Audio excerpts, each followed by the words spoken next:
Hey guys, welcome to the Ad Astra podcast, the podcast where we integrate space, policy, and technology. I'm Jack. And I'm Newton. I have a Master's of Public Policy with a concentration in Science and Space Policy. And I'm a PhD in Computer Science and an all-around tech geek. Okay guys, don't forget to follow us on Twitter at Ad Astra Podcast and subscribe to our emailing list on elemental.fm to get regular updates from the team. And today we're going to talk about a little star that's about 40 light years away called Trappist. Do you have something to say, Jack? I think we need to talk about SpaceX. I'm going to claim the first topic. Are we off the rails already? All right.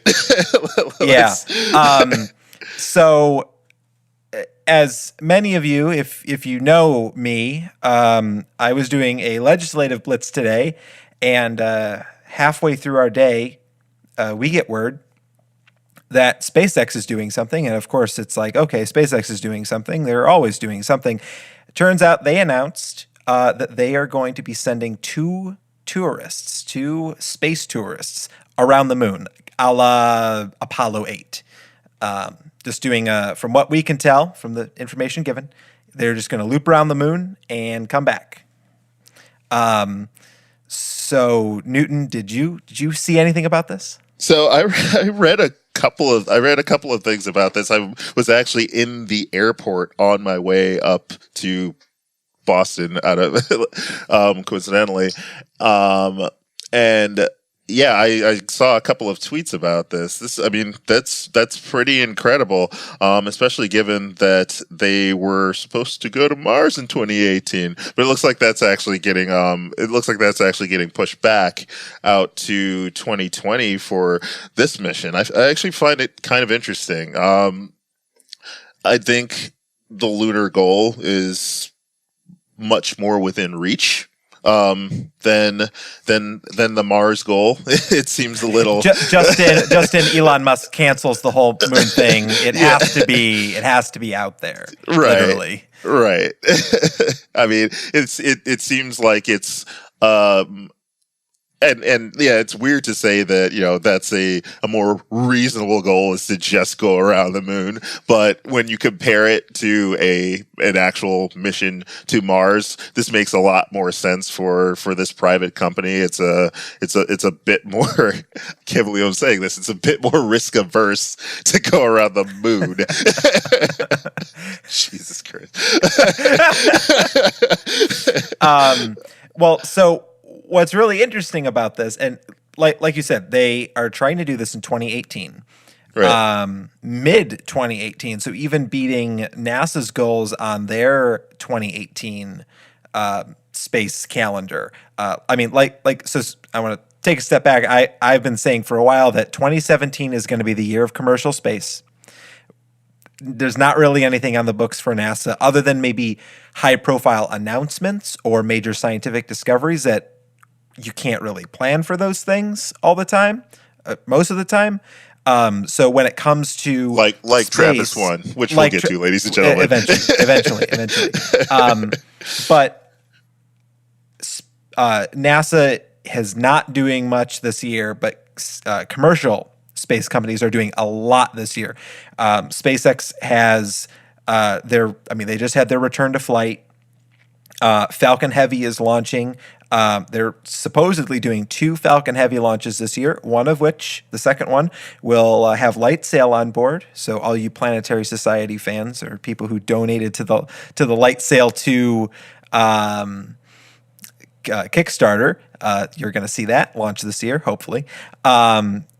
Blue Origin is keeping everything a secret as always, but I'm assuming we're going to get some new information about New Glenn and maybe even New Armstrong, which for the longest time I thought New Armstrong was a joke that they put at the end of the email to be like, haha, look, we're naming everything after astronauts.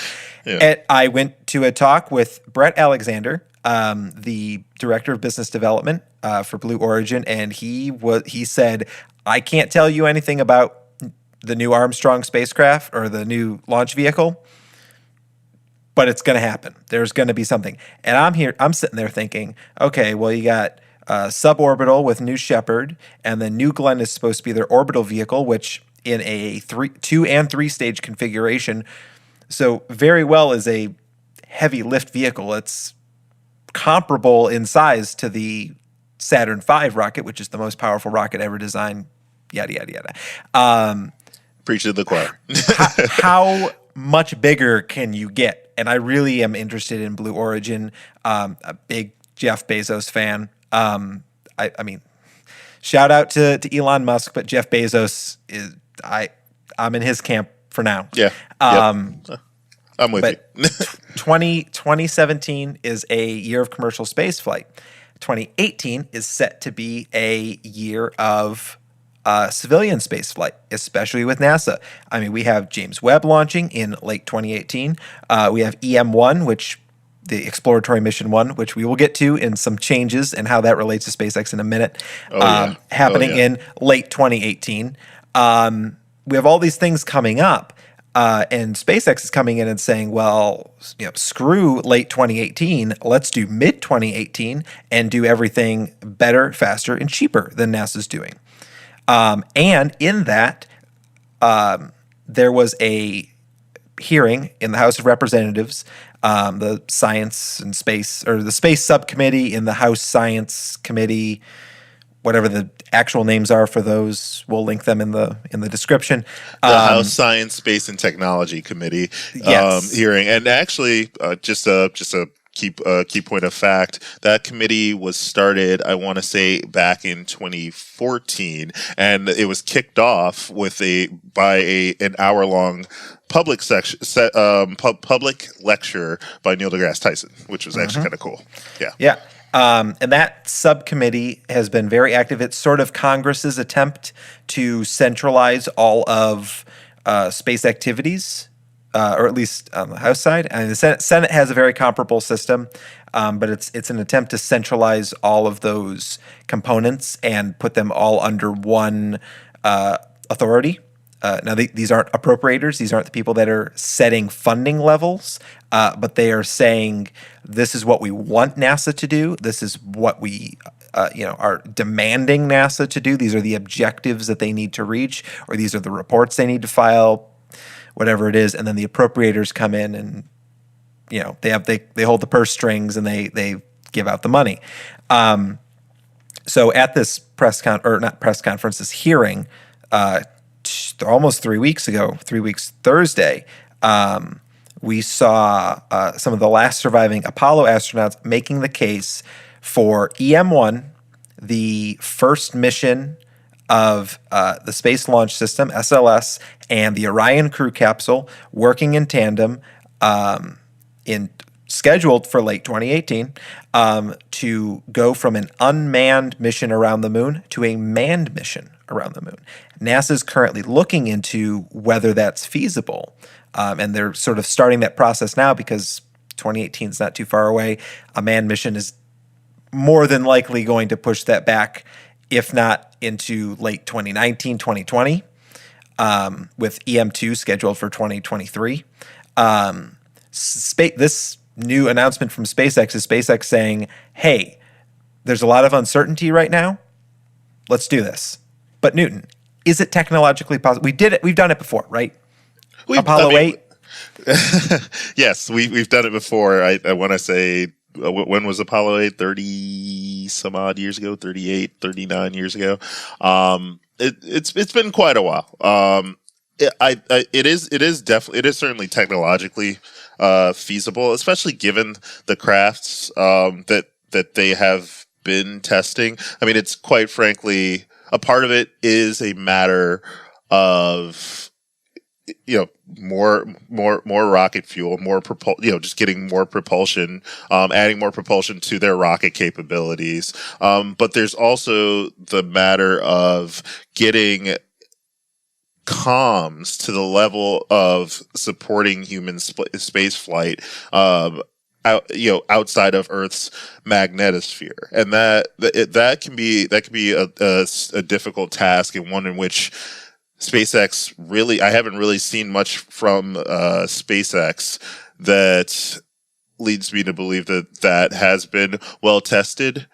However, with that said, NASA's been sending things far outside of Earth's magnetosphere for the last 50 years. So the technology exists. I have confidence in space. I have confidence in SpaceX's ability to hopefully to tug on some of that technology in order to have decent communication and support to support humans going out there. What I would like to see from a little bit more from SpaceX, honestly, before they even tried this, would be for them to play it safe and work to support humans in LEO first.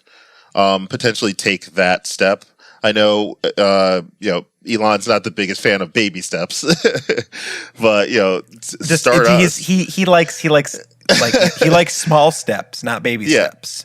Yeah, firing cargo into low Earth orbit is different than supporting an actual human. Now, once again, they do have the backing of NASA. They have NASA research funding. They have enough of a rapport with NASA, one hopes, that they should be able to pull on some of the technology that NASA's used in the past. But it's been a long time since NASA's had humans out there. So this is something that 2018 for this might be cutting it a little close. I don't want to be the one who always, dampens down hope, but hope of leaving our home planet. And I know everyone's trying to get out of here. I understand, but the Trappist-1 system has 3 Earth-like or habitable planets. More on that later. We're coming up with a plan, folks.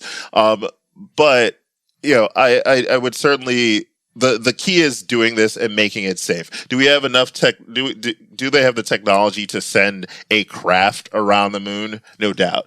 Do they have the capability to send 2 live human beings, no matter, how will they pass any tests for becoming an astronaut, or tests for becoming a civilian passenger here, that we have yet to see. That's not something that a private company like SpaceX has accomplished yet. I'm hoping they can, because that's 2 lives that are going to be on the line. So. It's also pretty freaking cool, and we want to see that happen. But you bring up this interesting point of human rating. Right. The Dragon spacecraft, which the Dragon version 2, I think is whether Dragon 2, is part of SpaceX's bid for the Commercial Crew Program to put American astronauts on an American vehicle and put it up into low Earth orbit.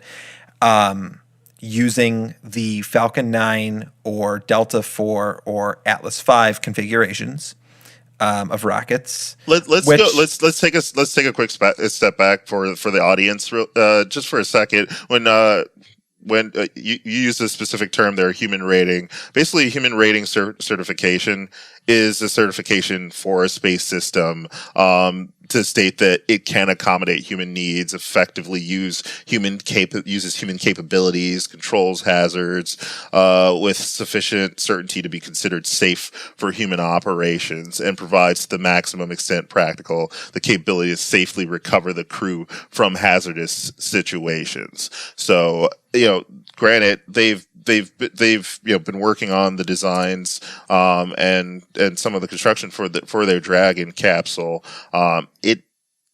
To the best of my knowledge, it has not been tested for. Well, it hasn't passed that human rating model. They're working towards that. But I haven't actually seen something saying that it's certified. It is not certified. And so human rating is one of the very few times that NASA, a an administration. Let's not forget that NASA stands for something. Like NASA is the National Aeronautics and Space Administration. They get to regulate things just as much as the Environmental Protection Agency does. What agency? What? Scott threw it in the trash. But talking about regulation. Human rating is one of the only times that NASA gets to regulate something and say, this is fit or this isn't fit. It's their way of implementing a strict code of regulations. Like, let's just call them what they are. They're regulations on what your spacecraft can do, just as much as the FAA has their regulations on commercial aircraft. NASA's going to have, human rating expectations for commercial spacecraft. Now that's a whole 10 episodes right there, and I think I was about to ask you a follow-up question to that, and I did want to go down that rabbit hole. So we're gonna save that for another episode. I also think every episode, this is how we draw more people in, is every episode we say that could be 10 more episodes. So we keep buying ourselves more episodes, and then we never get to them. We're just like SpaceX. We claim all these things. I didn't say it. Never. He said it. I'm sorry, Tom. I'm sorry, Elon, and I'm sorry to the muskrats listening right now. But it's a joke. I have faith in SpaceX. It's just they do not have the best track record. And Elon, as much of a media mogul he is notorious for claiming that they're going to do all these great things and then not end up doing them. So I will. So God help me, I'm defending SpaceX, but we say it like it's a bad thing. I know. I love SpaceX. All right, but when you're in the field as long as we've been in the field, you get a little jaded, little cynical. So the thing is, we've seen what we have. I will push back on that because we've seen them fail with respect to doing things that no one's ever done before, which is part of the nature of research. Now, could NASA have done some of these things better? I mean, that's an unfair question to ask because some of that research was funded by NASA. The big one that everyone talks about is landing the rocket back. Landing rockets back on Earth so that we can have reusable rockets. That's straightforward research. This is an engineering problem. We know that this is technologically possible because we've done it. We've carried not to citizens, but astronauts, typically people who are either Air Force rated or in some form of military, and we've taken them and carried them around the moon, right? We've done that before. We know it's technologically possible. And as we've said in previous podcasts, once the government does something that's, and demonstrates that it's technologically possible, it takes the big risk. It then becomes a mission of, how do we hand this off to the commercial sector to, make improvements, make it better, make it faster, make it cheaper, so on and so forth. Now, one could argue, we may not have done that enough times for the commercial sector to pick it up. But this is technology that we executed 40 years ago. So I don't want to compare this to some of the previous either delays or straightforward research failures of SpaceX, because this is different. This is us executing something that there just really hasn't been anyone doing for the last 30, 40 years. And just trying to implement technology, using modern technology to implement something that we did with, mostly, well, not mostly mechanical, but a large number of mechanical capabilities, back in the 60s and 70s. you make a fair point, and something I wanted to add to that in defense of SpaceX. You said that, there's the argument like, oh, could NASA have done this, faster or more or like better or less failures or whatever. But and you said, well, NASA does fund this. Remember, it's not the dollars and cents that do the engineering, it's people. Right. And right. SpaceX, with the culture, the cult of personality that Elon has around him and around the brand of SpaceX, is it's incomparable almost. Like I can't think of any other person or group that has the same sort of vibe, cool dude vibe that Elon does. And that brings really good people. And there's a lot of really good people that work for SpaceX. And they're doing a lot of really cool stuff. Right. At the end of the day, wherever, regardless of where it's marketed, engineers, good engineers and good scientists will follow good engineering and good science practices. It's not like it's not like the engineers of this project aren't going to go forward with all of the appropriate testing and things like that they're not putzing around. Yeah, exactly. Now, might it get delayed because overall the mission isn't feasible? Maybe, but I have a feeling that he looked into this before actually stating it, and that may have been the reason for part of the reason, as you stated, the other part of the reason was potentially the House hearing. But I have a feeling that they looked into this from a business standpoint and said, look, Mars is just too risky in 2018. Let's push it back. It looks like they're pushing it back to 2020, and try something that's been done before multiple times, and is a bit more low risk, and is a way for us to test our initial test more capabilities, because now they get the chance to test all of the human support systems, things like that. Testing it with live humans is a whole different subject matter, and probably another 10 podcasts that we can get into. See the theme here, folks? Right. But it is less risky in some respects. And they probably did their research and stated that this is what's best for their business. Yeah. I mean, they have two people who according to let me get the press release up. We already have, or they have already paid a significant deposit to do a moon mission.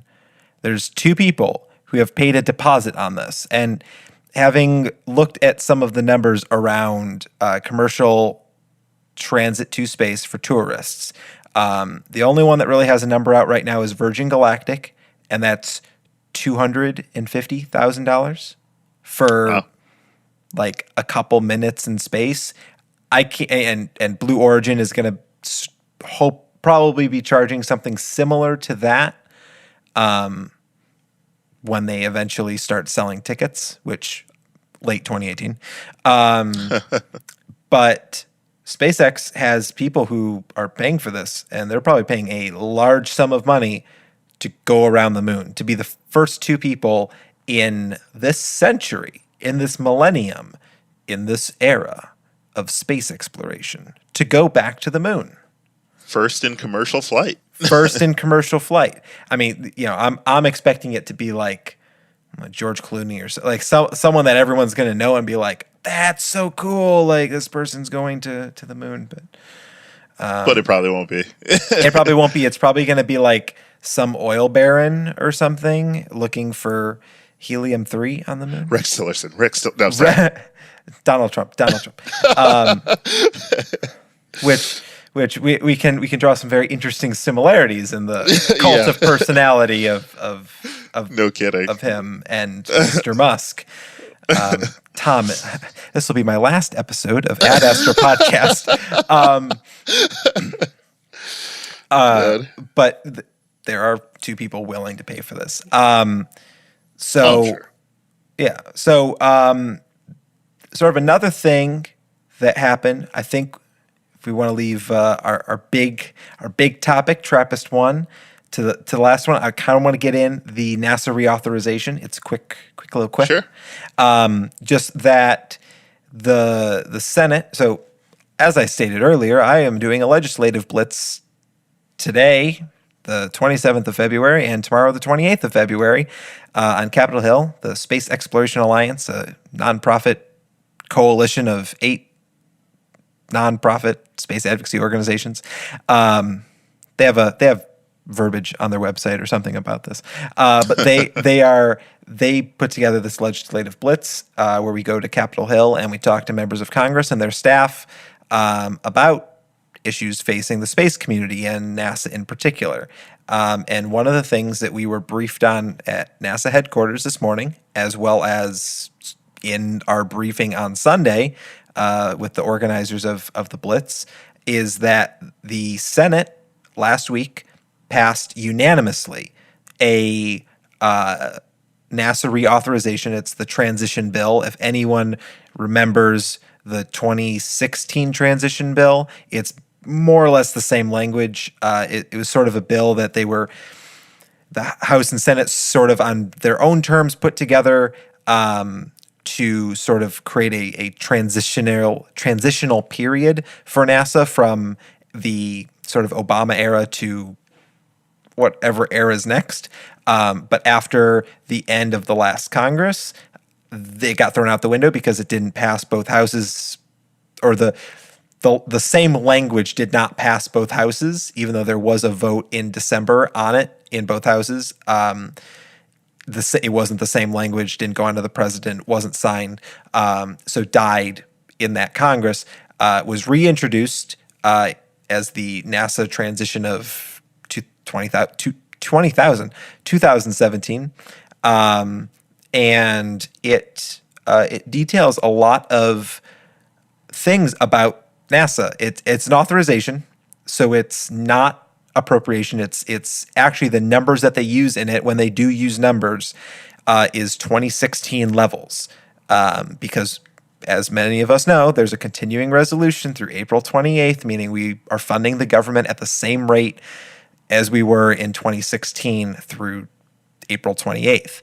Right. So this isn't introducing, new programs, new, any like new research or anything, or new directions for NASA. This is authorizing new horizons for NASA.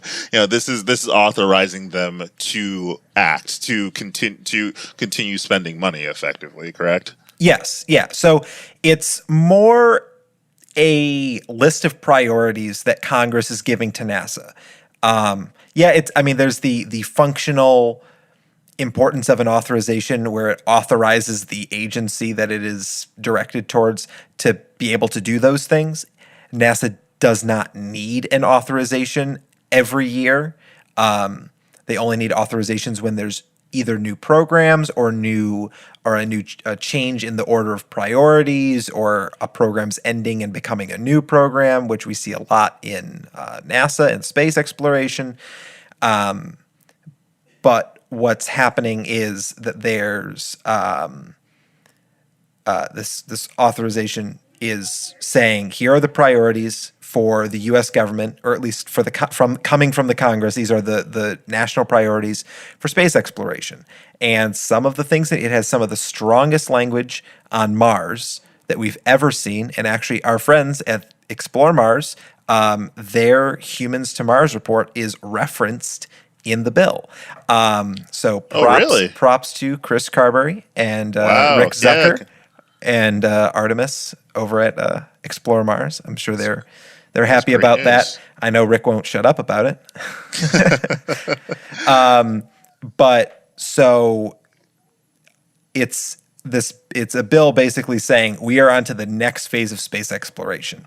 That's really cool. It is really cool, and it passed unanimously. No dissenting votes in the Senate. which that usually only happens in the Senate. The House, there's always someone who says no. And it was slated, star date February 27th, 2017, was slated to be voted That's on. That's not a star date, but I'll I don't know what the real star date is for today. I need a calendar that says that. Know your audience, Jack. What are you doing? If you didn't pick it up, someone else would have. Exactly. So I apologize. Address all letters to Jack. But so slated for today, the 27th of February. I keep saying this date. It was slated to be voted on in the House, the full House, and if it passed there and it passed the Senate, it would go into sort of a mediation, if you will, between the two bills to iron out the language and make it exactly the same, and then it would go back to both houses, and then if it's again the same language, it would then go onto the president's desk to be signed. Now, that seems very simple. It doesn't always happen. Like, if you follow any legislation, that like never happens. Like, 3 bills get passed ever. But not just 3. Hopefully not just 3 bills. But it's a very long and tedious process, and it's supposed to add a level of deliberation. I'm giving you your 7th grade civics lessons now. But the House decided not to put it on the table for today.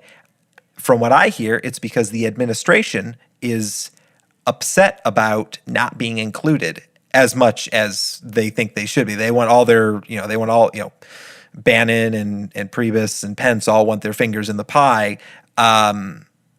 So they are, the House is stepping back, letting the administration look at the language again, maybe add some extra things if they really deem it necessary, and maybe then move it on. Things out. Who maybe knows? Take some things out. Earth science, we don't need that. And from what I've heard, this whole segment might be outdated come tomorrow, because I've heard between tomorrow and January 19th, 2021, is when we're expecting the bill to pass the House. And we're expecting it to pass because space is such a bipartisan issue. I know you and I, we try to be a little bit more poignant on some of these things because space is a bipartisan issue, but there is partisanship in science right now, at least, and someone needs to take a stand, and that is us, ladies and gentlemen. There's partisanship about science. Yes, not in. I meant to say science policy. Yes. So Tom, if you could edit that, you don't have to, but like if you could just edit what I say so it makes Newton look bad, like that'd be great. But so thankfully, space is a bipartisan issue, and the bill is written well enough and it doesn't say a lot because it's a lot of just, it is the sense of the Congress, blah, blah, blah, blah, blah. Those aren't really binding because if it's a new Congress, how can they have the same sense of an issue that happened 2 years ago or 20 years ago? So those statements in the bill, if you read the bill, aren't really binding. What is binding, though, are the list of priorities that the bill lays out. Which, if there is a reorganization of that and it's different from the Senate, they have to go through that remediation process and all that. And we are expecting it to pass. I hope it passes. We need it. We need it to pass. There's other space bills on the Hill right now that we have 10 more episodes to talk about. Are there any major? That's actually a good point. Are there any major ones looming that we should be looking out for? The manifest bill, which I think we mentioned before, which manifest stands for something. That's right. I hated the name of this bill. Yeah, because and I'm just waiting on the Destiny Act to follow it up. Jesus Christ. But so that's one that's on the Hill, and I personally am a bit of a fan of it because it might actually trump the reauthorization. It might trump the reauthorization in how strong the Mars language is. Like the manifest bill actually says, NASA, you got to write a report every couple years talking about your architecture for Mars. But that's still in development. One of the reauthorizations, the thing that's on the table right now. Manifest is still in committee. There are rumblings of a budget by mid-March, which would include NASA. There's rumblings of a commercial space bill. There's always rumblings about something, and it's not always true. But that's just something to keep in mind. So for future episodes. And I think we are on to our last segment. Newton. Oh, all right. Okay, yeah, I think I won't interrupt happened you a couple again. weeks ago. Thanks. Are you sure Elon isn't tweeting right now or something like that? I'm the best at not interrupting people. Jesus Christ. All right. I'm not interrupting you. Yeah, no, you're totally not right now. Go ahead. So, for anybody who is willing to, convert the matter of their bodies into light and travel for about 40 years, we may have a place for you to go. The Spitzer Space Telescope team, in coordination with a ground telescope team that we'll get to in a second, actually discovered the first known system of 7 Earth-sized planets around a single star.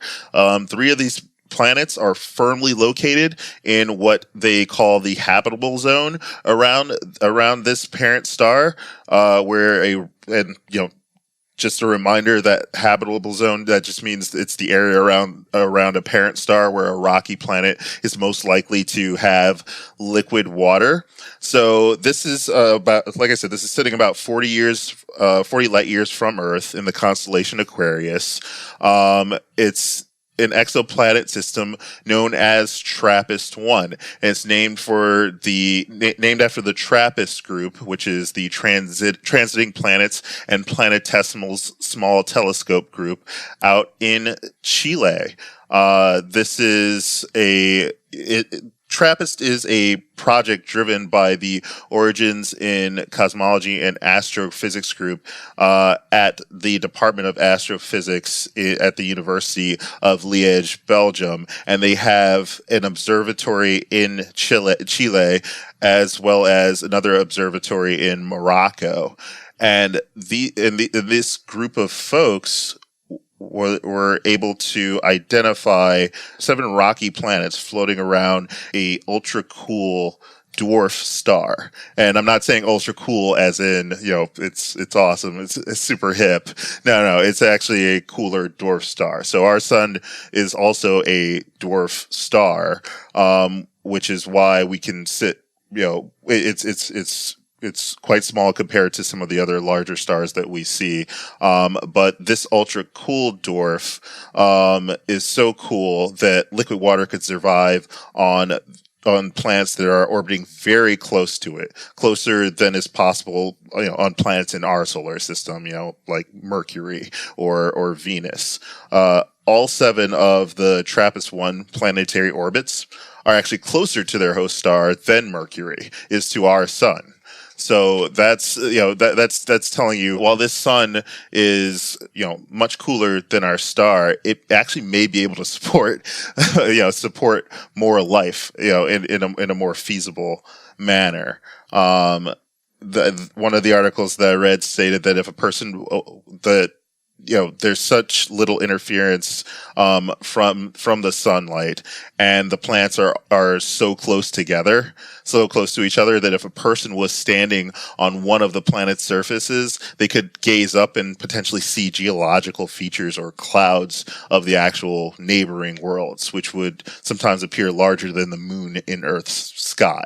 This is a pretty amazing discovery. This was Spitzer, an infrared telescope that trails Earth as it orbits the sun, it's what studied this Trappist-1 system since May 2016, and it collected a series of data that observed each of these planets crossing the line of sight for the Trappist-1 star, and that's how it's discovered that wobble technique that's been used to discover a number of these exoplanets.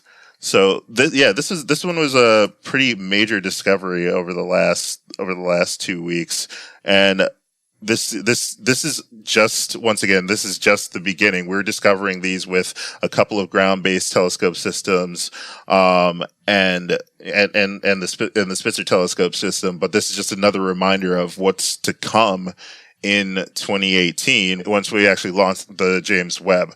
These discoveries are going to go from, being every 6 to 9 months of data to, honestly, every couple of months, or like every other week or something. Yeah, so or like every other week. So I was having a conversation about this. I'm going to brag a little bit. I had breakfast today. Oh, here we go.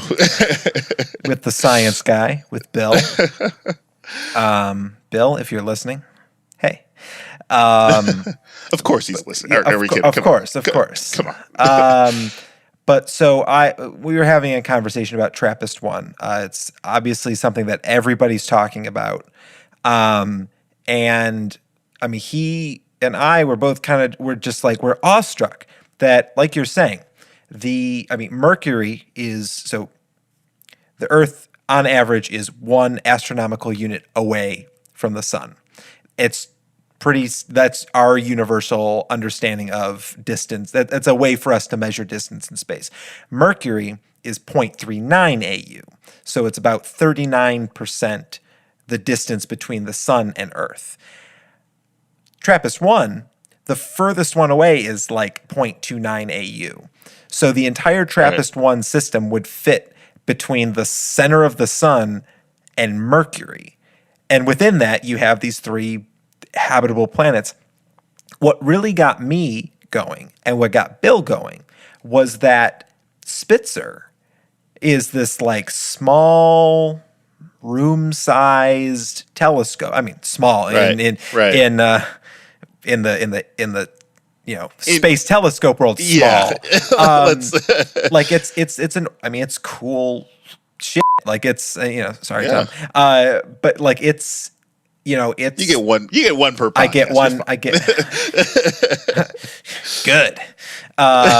But so Spitzer is technology from before 2003. It was launched in 2003, August 2003. It was built and designed and everything well before that.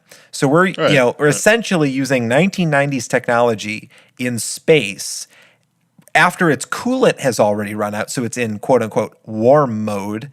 So it's not even working at highest efficiency, and we're able to see the transiting, basically, of planets across a star 40 light years away. What? Like that? Like it's like these things that I'll admit something that after the Trappist-1 announcement happened, I was like, this is super cool, but it didn't really hit me yet.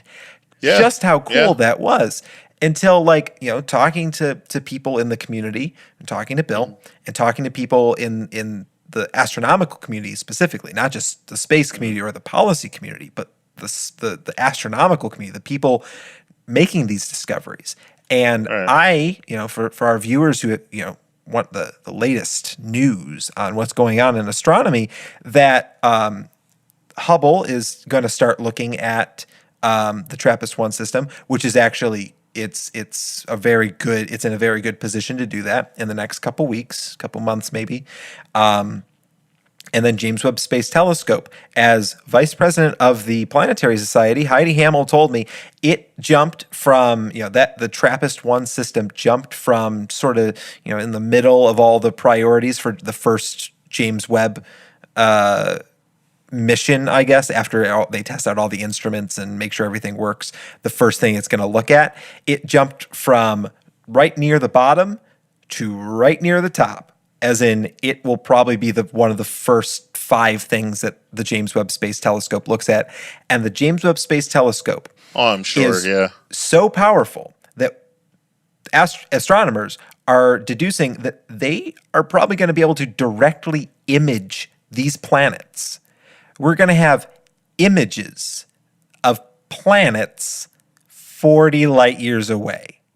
That is How insane. cool is that? And like, and think about, like, this is, James Webb was, like, they kind of started. It's like around, I'd say, 2013 technology, just to make my math simple in this next example. Like, say it's 2013 technology that we're working with. Spitzer was 2003 technology, and we were able to do so much with Spitzer.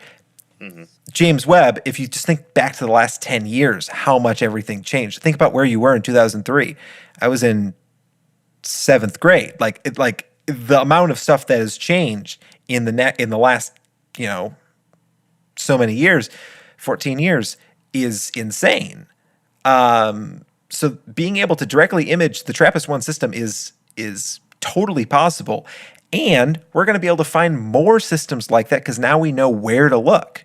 And because of one of the cool things about it is that the Trappist-1 system, it's a super cool red dwarf, right? Red dwarf. Yeah, it's is it a red dwarf? Let me. I think that's yeah. Check me on this. But let me do a quick check. Yeah, I'm not sure if it's a red dwarf, but but so go on. I'll catch up. so the super cool thing about that is that red dwarf gives off a lot of low visibility red light. Red dwarf makes sense. The James Webb Space Telescope is specifically designed to look at things with ultra low level red light.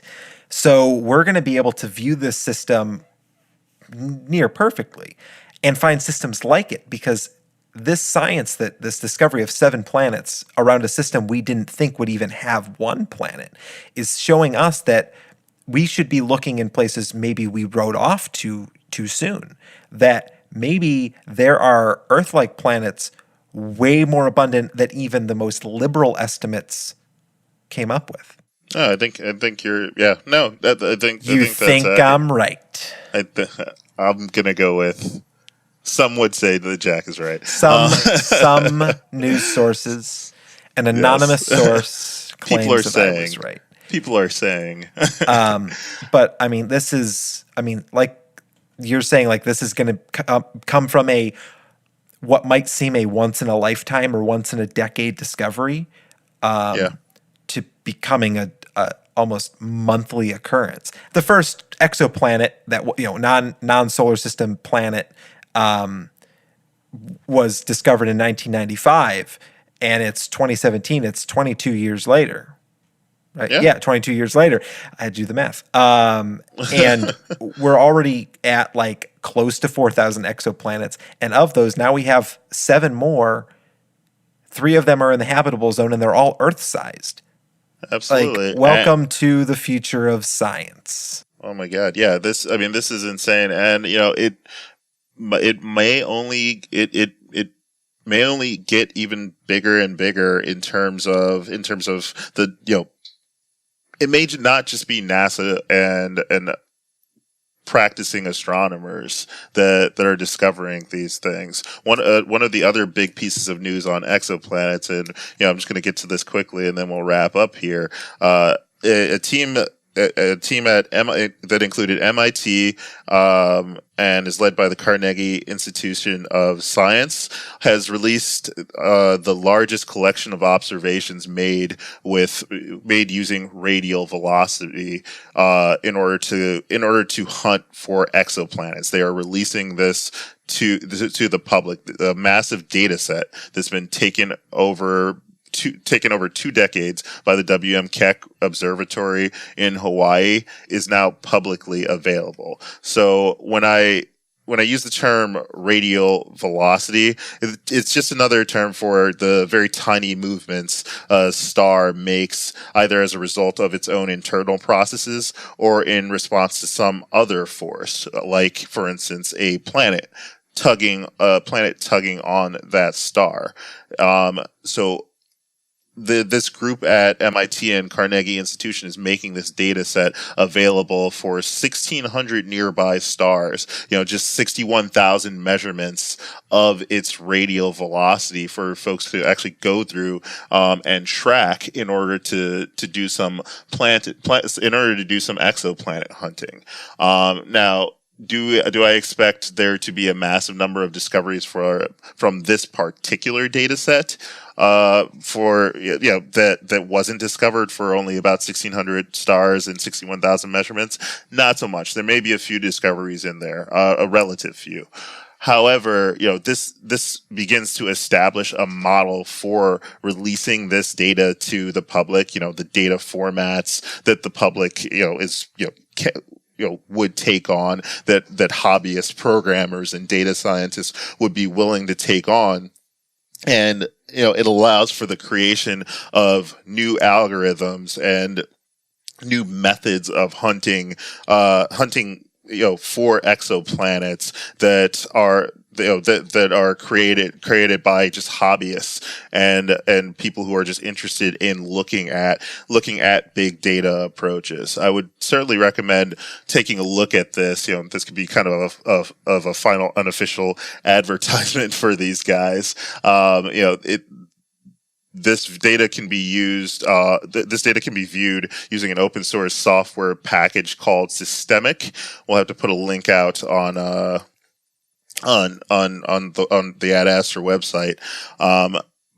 But if you go to www.stefanom.org, you can actually read about Systemic Console 2, which is a method for viewing this data, and we'll leave a link up for actually downloading the data and an online tutorial for processing it. But I just wanted to make sure that we threw that out there, because this is the beginning of sort of a crowdsourced method of looking for exoplanets. Crowdsourcing Yes. exoplanets. Yes. I'm excited. I don't know. I'm almost at a loss for words with how cool some of this stuff is. Yeah. and I mean, we're talking this whole episode, we've talked about going back to the moon. We've talked about civilian astronauts. We've talked about exoplanets. I think we covered everything. I mean, the universe, we've covered it all. You think it's crazy now? Wait till 2018. Yeah, late 2018. late 2018. That's going to be our little joke for a little while until we're told otherwise. Yeah, and the 2020 Dragon capsule. Yeah. Yeah. And our 10 more episodes that we can do on every topic. You just wait for those 10 more episodes. I'm telling you. Yeah. It's going to be fire, as the kids say. Fire.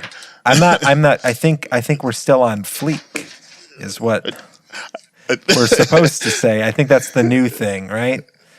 I think that was the thing when Falcon 9 was supposed to actually work. But hey, 2011 wasn't that long ago.